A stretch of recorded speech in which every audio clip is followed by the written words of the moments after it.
guys, it's Jay. And B is really supposed to be B and J. Jay. Nah, it's really B and J. It really is. So we are here with our first episode in relation to our wedding journey. Yes. I'm engaged.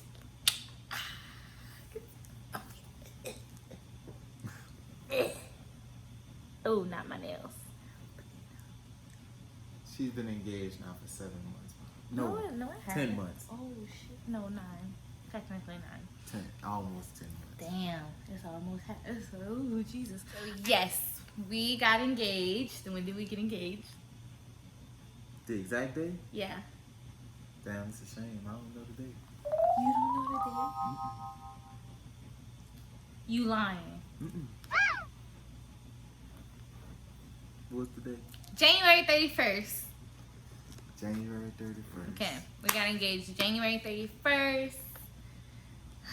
Okay. So today we want to talk about like the top 5 things you should do after getting engaged. You can't laugh. Top 5 things you should do Okay. before getting engaged. So I will go first. You gonna go first? My top thing after getting engaged, you absolutely should enjoy it. I think just take that moment in and enjoy it for however long you need to enjoy it for. Whether it's a week, 2 weeks, 2 months, you guys enjoy it because it's literally a really great feeling and you're on like cloud 9 and everything is really nice. What is your top one? My top one is enjoy it as well. Okay. So what I mean by enjoy it, like it's pretty similar to what she said. Make sure you take the time to embrace the moment, especially for the guys. I'm gonna give you the male perspective, and this is a lesson for the ladies.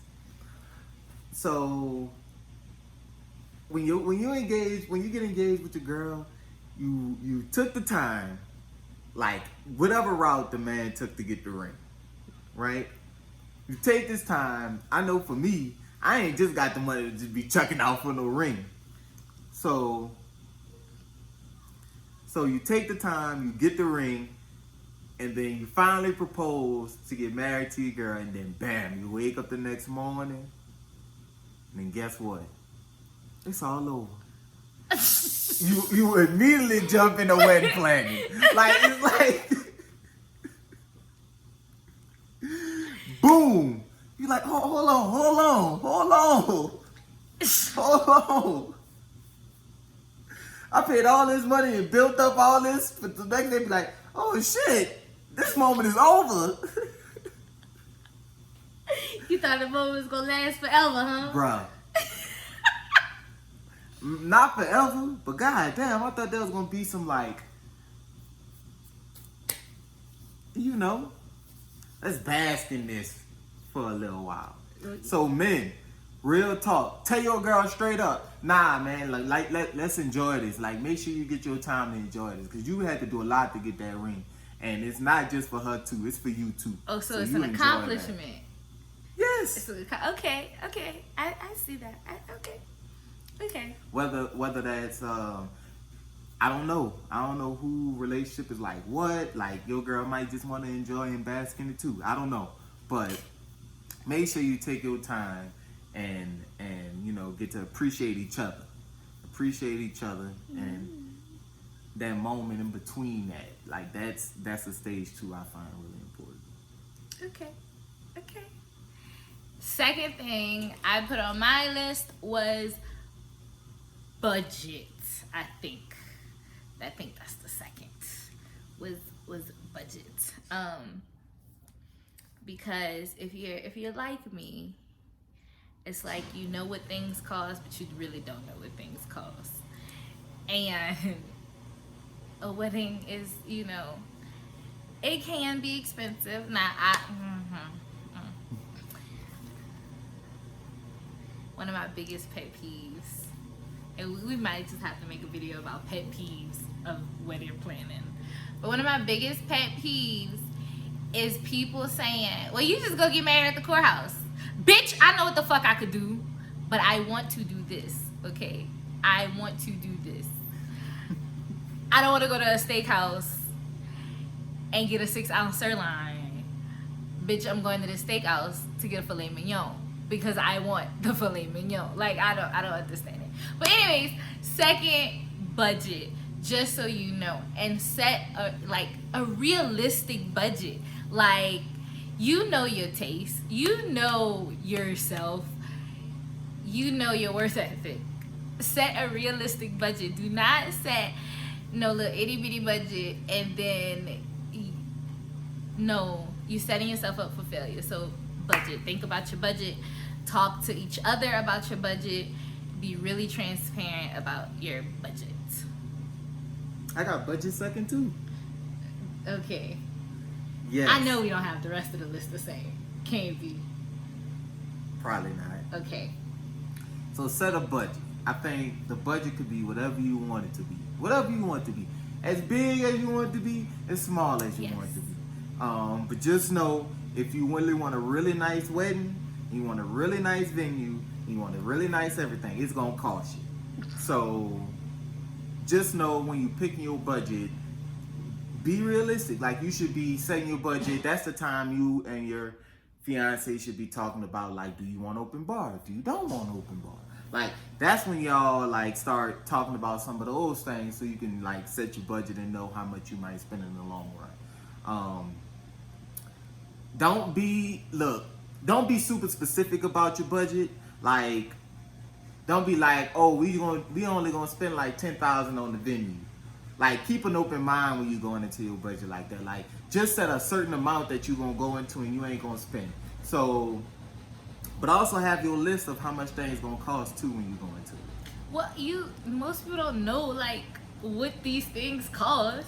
But that's what I'm saying. So like, set a budget of how much you want, how big you want your wedding to be. Yeah. Don't set the budget based off of I want $10,000 for a venue. Some people just that I've talked to when I've talked about. Oh, they're like, I want a venue that's no more than I'm not this. paying no more than $12,000 for the venue or whatever. Like, because it is this, and this. No, what I'm saying is going with an open mind. Like, you don't know what you're gonna run into. You don't know what venue's gonna end up liking and how much it's gonna cost. You don't know what's included in packages and venues. Like, and think about yourself too. Like, if you know you really don't want to do a lot of DIY stuff, guess what? Yeah. You're gonna have an expensive wedding. Yeah. You can't get around it. Yeah. You can't get around it. So that's big facts. you can just know yourself. Now, the way I think about it is like, and that goes into my next thing. Can I just roll into my next thing and then you go? Sure. Your number 3 is pick a date. So after you make your budget, you pick a date. Because your budget should be based on, well, the amount that you're spending on your wedding, like your budget, like your cap top should be based off of, you know what you got to do to get to that number. Whether your budgeting skills is really like tight, and you like, okay. I can do that in a year, or you know, if your budget is way too big, you still want to be able to live some type of life. Like, you really, it's miserable to go through an engagement when you broke. Like, it's miserable. I'm trying to tell you, it's miserable. Like, you can't do nothing. Your lifestyle changes at that point. For real, like, your impulses all got to go to bed. Like, you just can't do nothing. Like, every dollar count at that point. Like, you at the store and you making sure you count your change to the cent. To the cent. Like, you can't miss no opportunities to win dollars when you broke an engagement. So, my thing is, set your date based on your budget. Don't be like, oh, I want to get married to that person immediately, and I want $100,000 wedding. What? That ain't happening, Chief. So. Okay, good point. That's your third. I don't care if you engaged 3 years. If that's the kind of wedding you want, do your thing, engaged dog. For 3 years. I mean, do you? Make sure I'm telling you, y'all still get to love each other, blah, blah. If y'all break up, y'all gonna get divorced anyway. Don't be judging people's life. We don't know what happened. We don't know. That's not always the case. And that ain't our place. You're right. It's not. It's not a place. It's not. But marriage is forever. It's supposed to be. It's supposed to be. What's your number 3? My number 3 would not be to pick the date. Unless like a date is important to you, like a number date is important to you guys.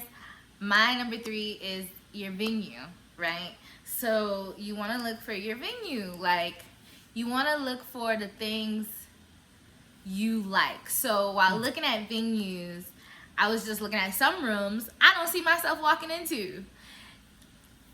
What I need to have a wedding for there. One place had this green carpet, and I was like, it's 2019.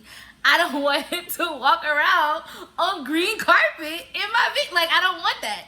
So my thing is to just pick out your venue, because that'll give you, start helping your vision of what you want for your day and where you can go from there. Like, I really was just like, okay, looking at venues just to see, because I was thinking budget. I was kind of doing, that at the same time.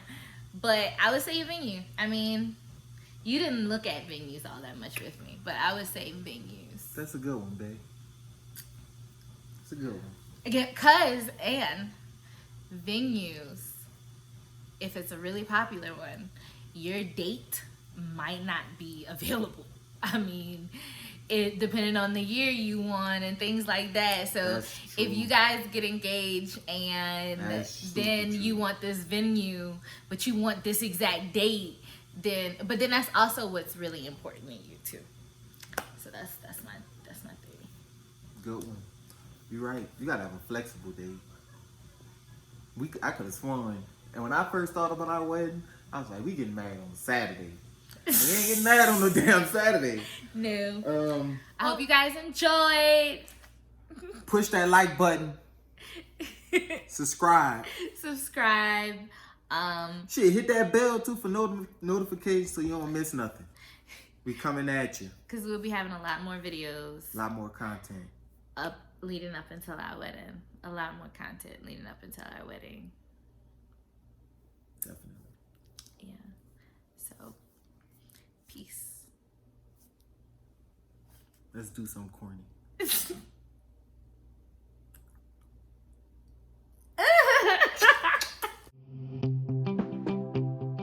shit again.